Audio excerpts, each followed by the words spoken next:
What's up, guys? Welcome back to another video. And today, I am going to show you how to set up PCSX2, which is a PS2 emulator. Now, before we get started, you're going to need three things. Excuse me. One is the PS2 emulator itself. Two, a PS2 BIOS. And three, 7-zip, which I highly recommend over WinRAR, in my opinion. But anyway, once you have those three things downloaded, you can start the tutorial. Let me give you a little bit.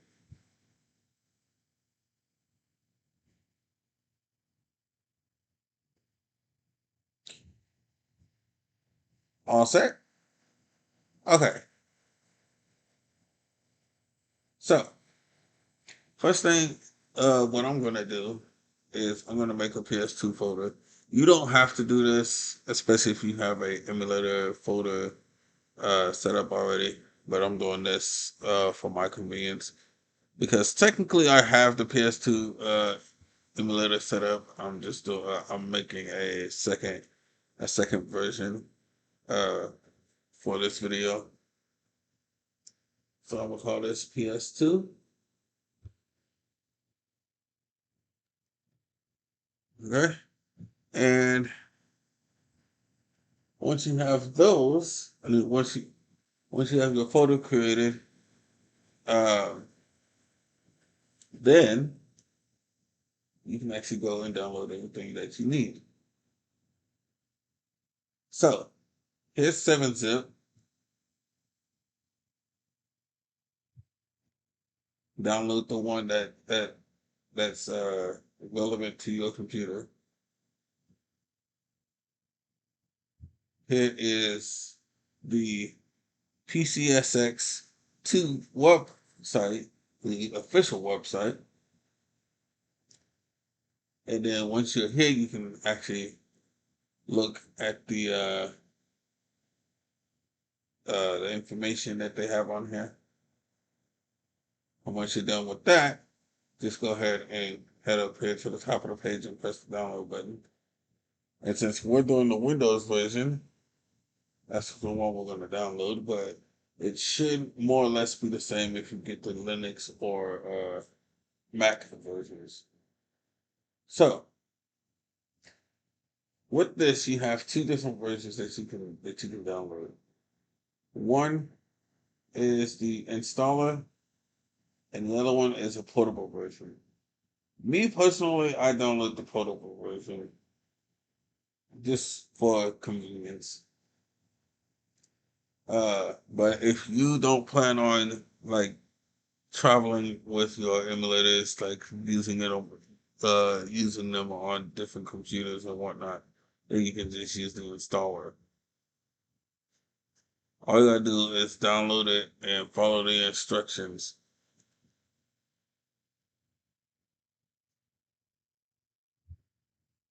And then once you are done going through the install wizard, then we will continue from the setup side of it.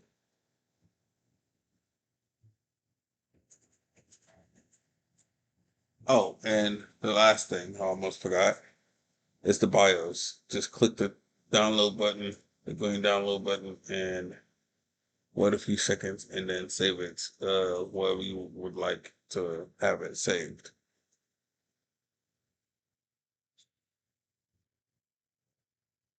And if you hear like a noise in the background, that's my phone going off.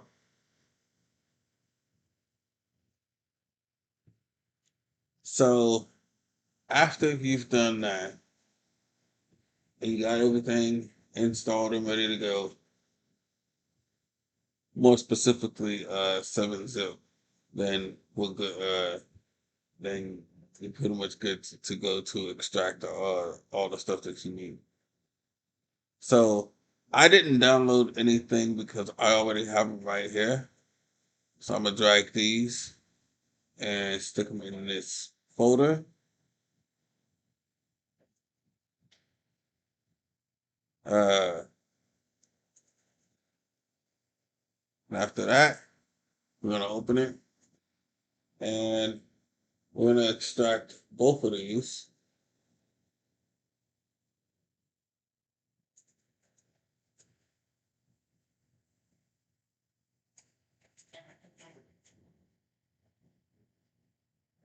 We'll extract both of these and get those ready.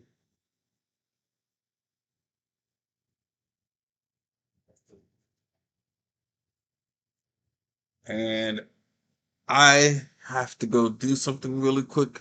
So I'm going to pause the video right here, and then when I get back, we'll continue where we left off. Okay, I am back, and now we can continue the tutorial. So, if you've extracted both of the files that you downloaded, the BIOS file and the emulator itself, you want to open up the emulator folder, and we're going to open it up in a different window, and you'll see why I'm doing this in a second. And then we're just going to snap this over here, like so.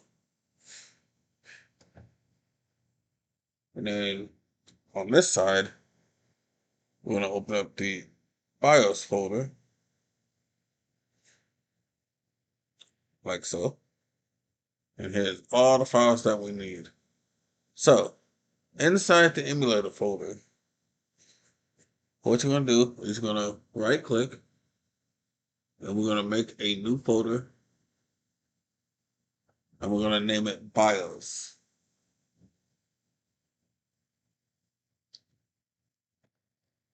Okay? Once that's done, open up that folder, and then drag all of this into the folder that you just created. Once you're done, you can back out of that, and we can actually begin the emulator setup. But before you do, I can find my controller. There it is. Before you do, connect your controller real quick so you don't run any into any issues mapping the buttons or anything like that. For me, since I'm using a PS4 controller, uh, I'm gonna have to close out Steam in the background.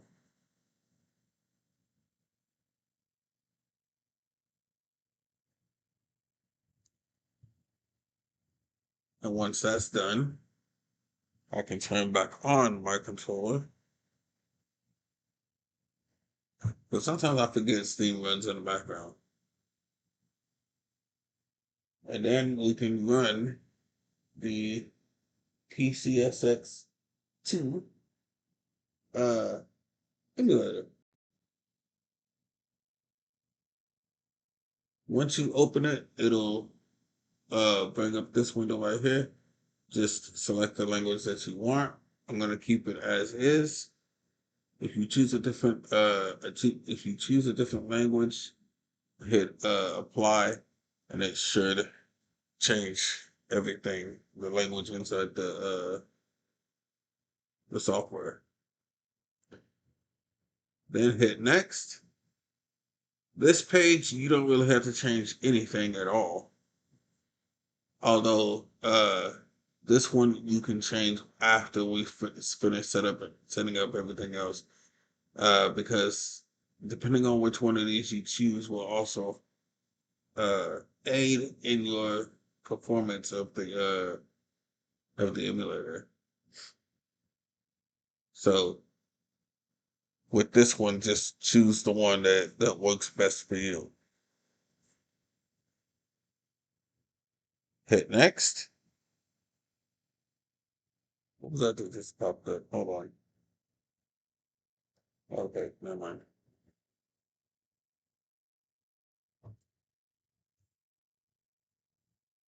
Here we have the BIOS. Now, if we didn't make that folder, the emulator wouldn't find them.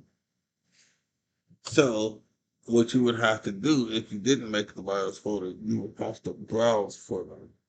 So, basically, what you would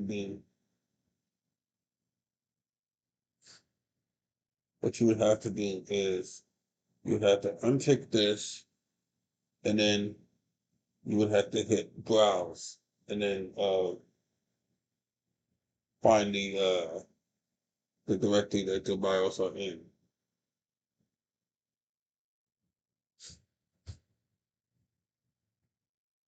And once you do that, you would hit refresh, and then all of your BIOS should show up. We're gonna choose United States or USA and hit finish. Now we will be greeted with this screen.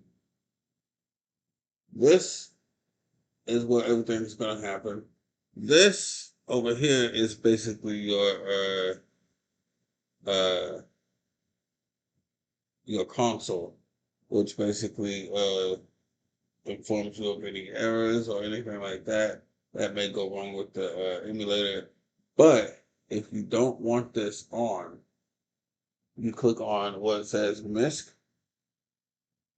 and then click Show Console and it'll disappear. And same thing goes if you want to bring it back.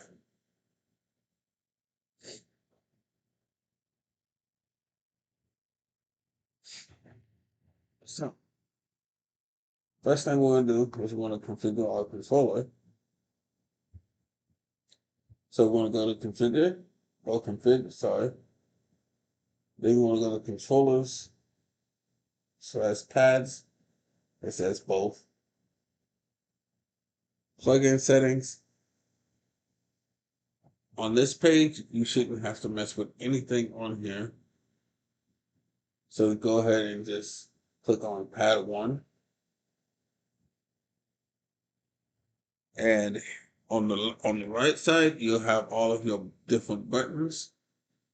On the left side, you'll have all of your bindings. So if you're using a Xbox controller, it'll show all of the Xbox buttons that correspond to whatever button you set it for.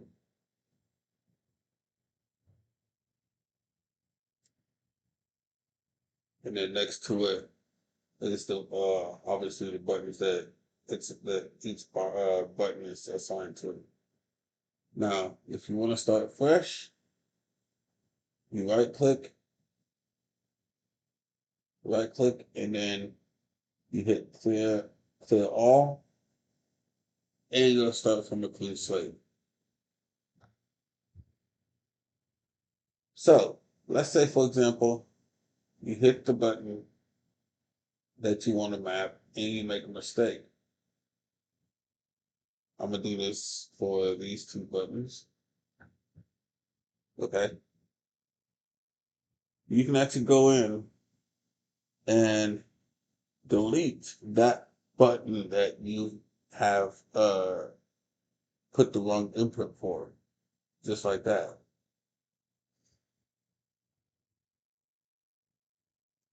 So if you screw up and you're almost done, then it's not the end of the world. You don't have to clear everything and start from scratch again. So I like that they added that, so that's very useful. All right, so let's get these buttons mapped. I'm gonna do it correctly.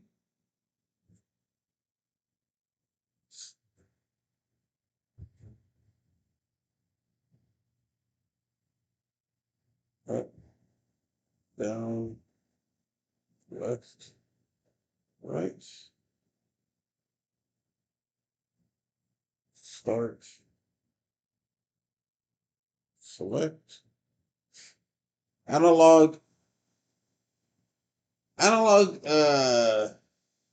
You really don't have to worry about that one. That one. All it really did was turn on and off the analog sticks.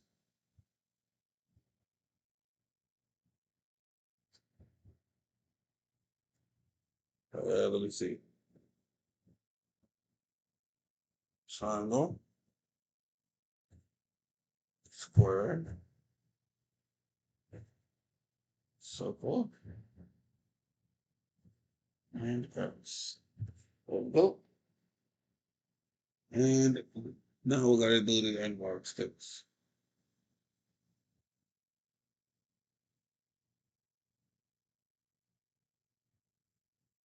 Most people would cut this out, but I'm trying to make sure that you guys see that there's no funny business when I'm doing this.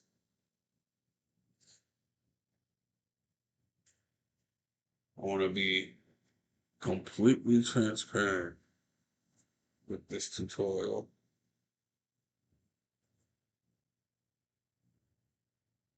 Okay, now if you're using the Xbox controller,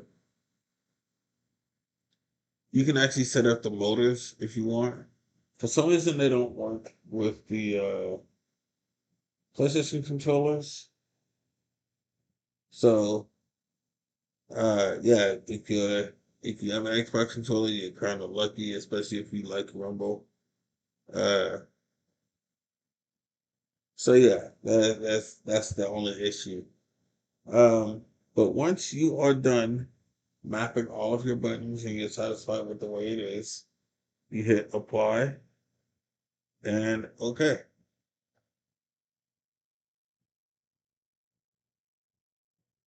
Now, the next thing we're going to do is the video settings.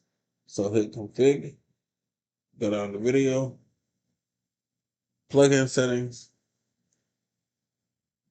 and what you want to do, if you have a computer with the graphics card, choose DirectX 11 hardware or software, whichever one you want. I'm going to go with hardware. And then underneath it, you'll choose your adapter.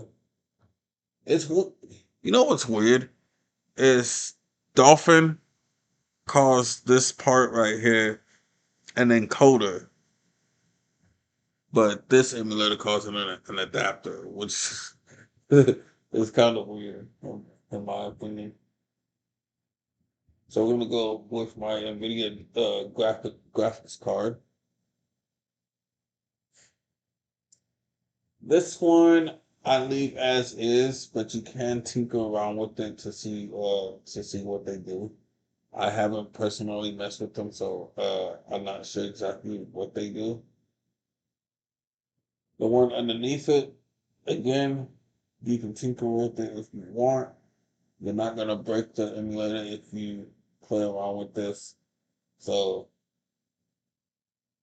go nuts experimenting. Now this one right here, where it says initial resolution, you can crank the resolution up all the way up to 5K if your computer can handle it. If your computer can't handle it, it's gonna go slower the higher the resolution is. So usually I stick with just 2K, and it seems to work just fine.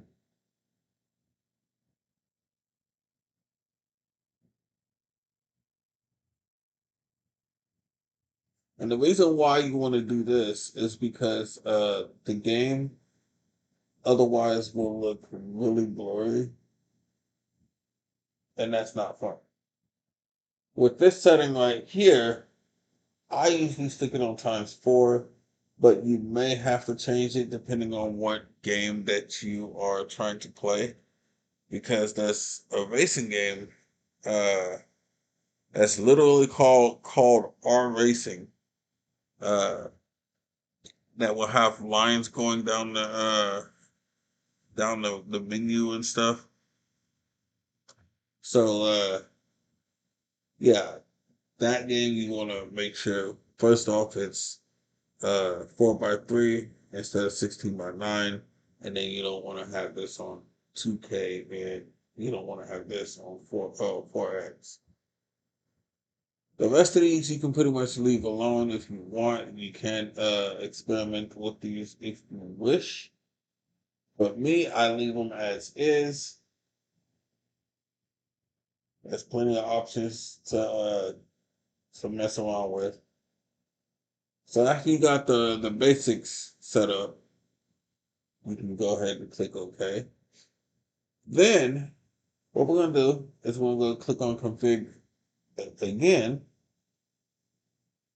We're gonna go to video and we're gonna go to Windows settings. This is where you can change the aspect ratio of your screen. So you can either do 16x9 or 4x3. I just said it backwards. Uh, Me, I'm going to do fit to screen. And if it turns out you don't like that, you can also just, set it to either one of these. Um, don't really matter. This one, I leave on default. And that is pretty much everything that you're gonna change on this screen.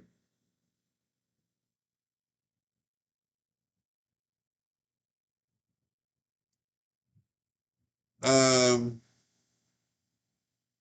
if you go into configure one more time, there is audio settings. So you can click on audio and then go to plugin settings. I don't mess with anything on in here, but if you find that you need to, you can. So the options are here to fix the sound if it's required, which is nice.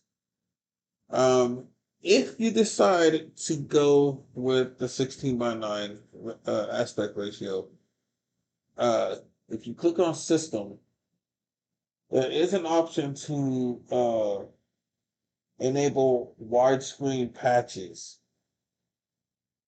So I'm actually going to, I might actually, yeah, I'm actually do that real quick because I meant to try it last time when I discovered it, but I never did. So let's put this on 16x9. Apply and okay. And then I'm not gonna enable it right now because I want to see if it works. But after you've gotten all of the configurations set up the way you want it, the rest of these down here, you don't really need to mess with those. It's not really required to mess with those.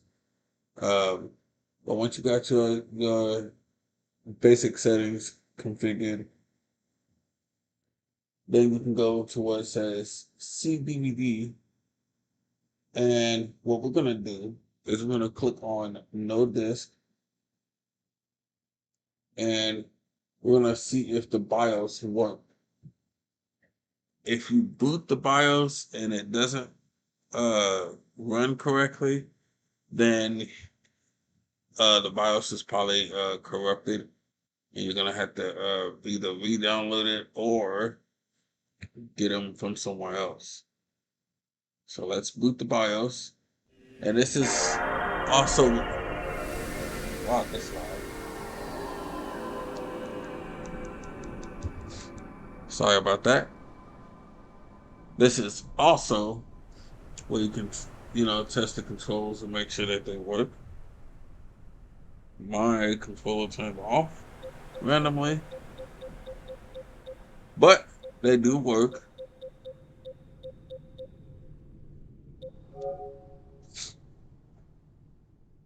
You got your memory cards and stuff. So that success, I can't even talk. That is a success. So the BIOS do work. Now, if you click on C DVD again, click on iOS. Oh, whoops. One other thing I keep forgetting every time I come in here is before you switch between different modes as far as the C DVD section goes, you want to come into system and go down to shutdown so you don't get that warning every time. And now when I click on it, that warning doesn't pop up. So click on iOS and then go up here to where it says iOS selector. Once you start selecting games, they will show up in this little section right here. And I'm gonna pick a game and I'll show you what I mean. So click on browse and then basically browse to where your games are stored. Since I've already done this once before, it's already in my directory where all my games are. So what we're gonna do is we are going to do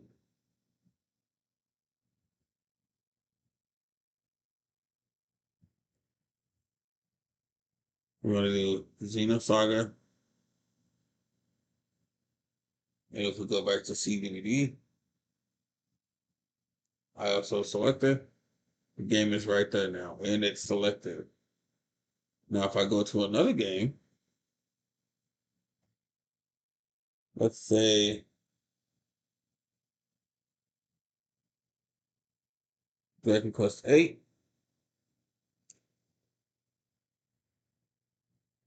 go into this again, and now it's selected and it's in the list.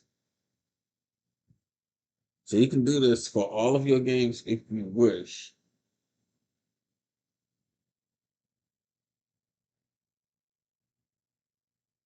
And as you see, the more I add, the bigger this menu gets. So what we're gonna do is we're going to do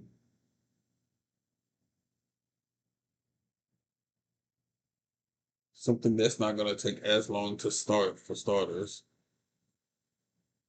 This Dragon Quest takes a little bit to start, and Xenosaga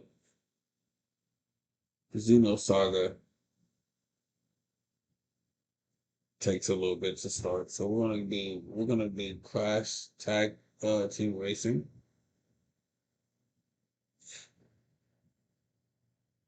And make sure it's selected, and it is. Then we're gonna go over here and we have two new options. Since we have iOS selected and we have a game selected, you got two options up here, full or fast. So these should be self-explanatory, but for in case you're curious, full basically boots up the game like uh like as if you was to stick in a game in the actual PS2, and then it'll go through its little boot process. Fast boots directly into the game. So if you don't want to see the boot up animation for the PS2 every time, you can just click on fast and it'll boot right into the game. So we're gonna actually we're gonna do the full boot.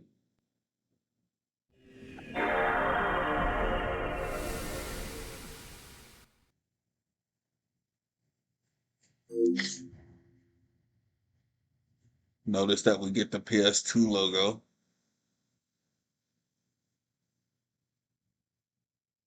Okay, and it boots into the game like normal.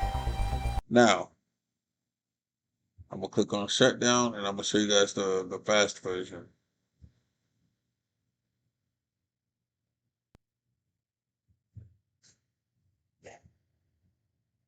And see, boots right into the game.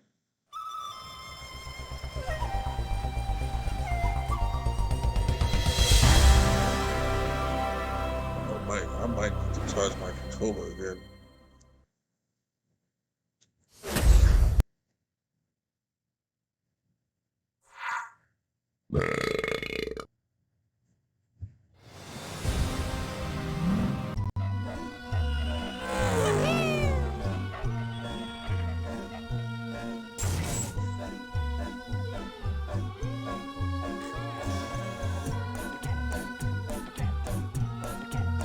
And yeah, we're running it. We're running the game just like normal. Yeah, I need to charge my controller.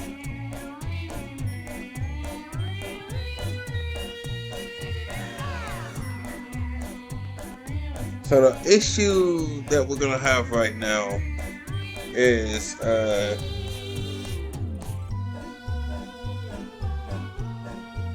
my the PS4 controller has a nasty habit of not turning on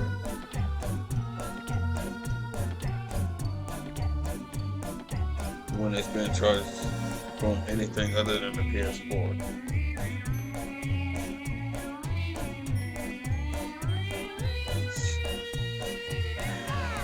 So we're gonna try and at least get into a game real quick. The game, that's fine.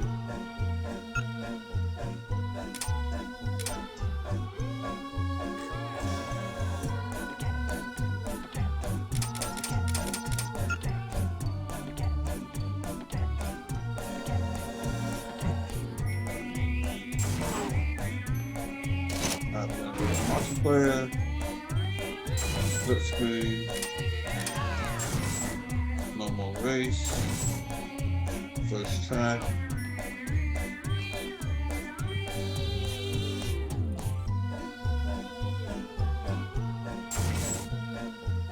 Okay. Yeah, my controller is barely staying alive now. So I do apologize for this part because didn't realize my controller's battery was so low. And since I'm using a PS4 controller, I can't just continue playing using the USB unless I use a particular software that I can't remember what it's called right now.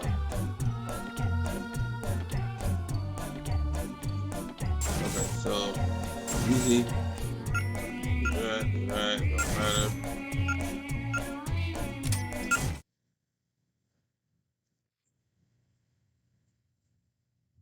After this video, I will obviously let my controller charge. Now pay attention, homeboy. Press the... On maneuvering your vehicle, use the left analog stick or directional buttons to steer. Go ahead. You'll be loaded with control when you try it. It works perfectly fine. This is the Coolio, baby. Really smooth. Two vehicles can merge together during a race. Wow. Sweet pain. So yeah, you get the idea. So that is pretty much it, guys. Oh, and one other thing that I'm going to mention is that you do have save states. So if you click on system, and go down here, you got save state and load state, and you get like 9 slots to save the game in. So if you're playing like an RPG that doesn't auto save and you're not close to a save spot, this will come in handy.